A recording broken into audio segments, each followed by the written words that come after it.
বন্ধুরা, সম্পূর্ণ পর্ব দেখতে চ্যানেলটি সাবস্ক্রাইব করুন। বিহান মোনালিসার হাত শক্ত করে ধরে থাকে। মোনালিসা অবাক হয়ে বিহানের দিকে তাকিয়ে বলে, বিহান, তুমি আমার হাত ধরলে কেন? আমি তো শুধু কম্পাসকে শিখিয়ে দিচ্ছিলাম তার জায়গা কোথায়। বিহানের চোখ তখন রাগে লাল। সে ধীরে ধীরে বলে, মোনা, কেউ কাউকে এভাবে অপমান করার অধিকার রাখে না। বিহানের এই কথায় কম্পাস আরও অবাক হয়ে যায়। তার চোখে জল টলমল করে ওঠে। সে মনে মনে ভাবে, বিহান স্যার, তাহলে কি এখনও আমার জন্য একটু হলেও ভাবেন? রেস্টুরেন্টের আশেপাশে বসে থাকা মানুষজনও বিষয়টা লক্ষ্য করতে শুরু করে। ফিসফাস শুরু হয়ে যায় চারদিকে। মোনালিসা হঠাৎ বুঝতে পারে পরিস্থিতি তার হাতের বাইরে চলে যাচ্ছে। সে রেগে গিয়ে বলে, বিহান, তুমি কি ভুলে গেছো তুমি আমাকে বিয়ে করতে চলেছ? এই মেয়েটার জন্যই তো তোমার জীবন নষ্ট হয়েছে। কথাটা শুনে কম্পাস কষ্টে চোখ নামিয়ে ফেলে। কিন্তু বিহান এবার আর চুপ থাকে না। সে বলে, আমার জীবনে কে কি করেছে সেটা আমি খুব ভালো করেই জানি মোনা। এই সময় ওয়েটার আবার টেবিলের কাছে এসে ভাঙা গ্লাসগুলো পরিষ্কার করতে থাকে। কম্পাস ধীরে ধীরে সরে যাওয়ার চেষ্টা করে। সে বলে, বিহান স্যার, আমি এখানে ঝামেলা করতে আসিনি।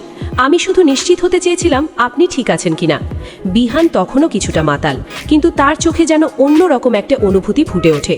সে বলে, কম্পাস, তুমি কি সত্যি শুধু এটা জানার জন্য এসেছো? কম্পাস উত্তর দেওয়ার আগেই মোনালিসা আবার উত্তেজিত হয়ে ওঠে। সে বলে, ওর নাটকে আবার বিশ্বাস করছো?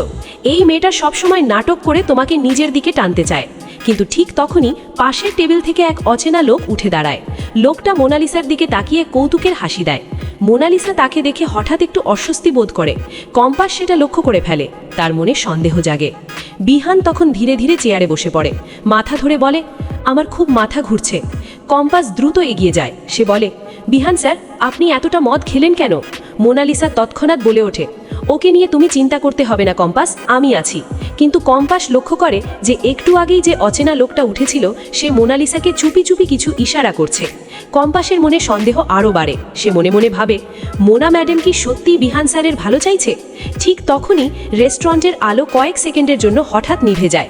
চারদিকে হালকা চিৎকার শুরু হয়।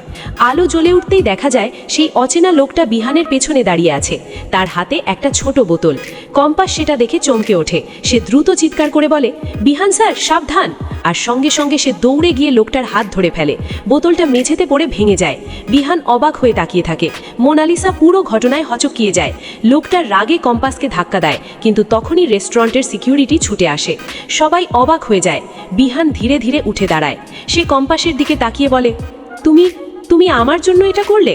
কম্পাস তখন শান্ত গলায় বলে, আমি শুধু চাইনি আপনার কোনো ক্ষতি হোক বিহান স্যার।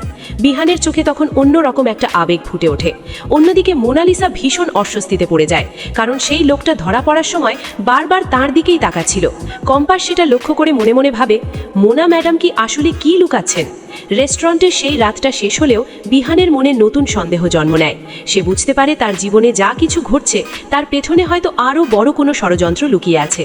আর সেই রহস্যের চাবিকাঠি হয়তো মোনালিসার কাছেই রয়েছে। কম্পাস দূরে দাঁড়িয়ে সব কিছু দেখে মনে মনে প্রতিজ্ঞা করে, যাই হোক না কেন, আমি সত্যিটা একদিন সবার সামনে আনব।